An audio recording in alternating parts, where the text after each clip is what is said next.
My name's Marcus Miller. My company's called Bowler Hat. We specialise on helping companies do better within search, and particularly on search engines like Google.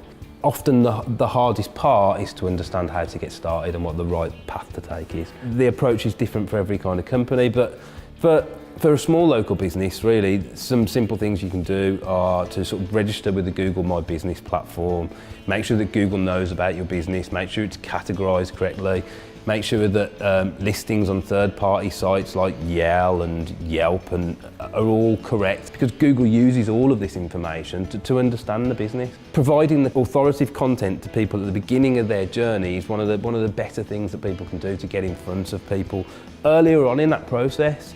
And then potentially, converting them to social media channels to stay in front of them, keying into other sort of paid search activities like banner adverts, and then offers that relate to what you've kind of been reading about. It really comes down to getting an understanding of your potential customer and how they use the web. Paid search has become more and more prominent over the last sort of 10 years. I mean, particularly now, any commercial search terms will always have a big paid search component. You can't come up with a specific price.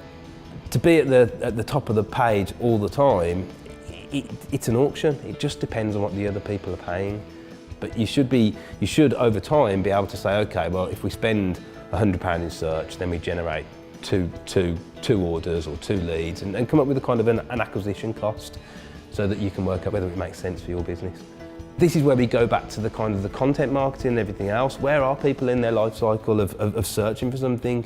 Are they searching for reviews of that mountain bike or of that television? Where paid search then isn't quite so dominant, and we see more traditional organic results. We really have to think in traditional kind of marketing terms, but then sort of sprinkle some SEO smarts on top of that.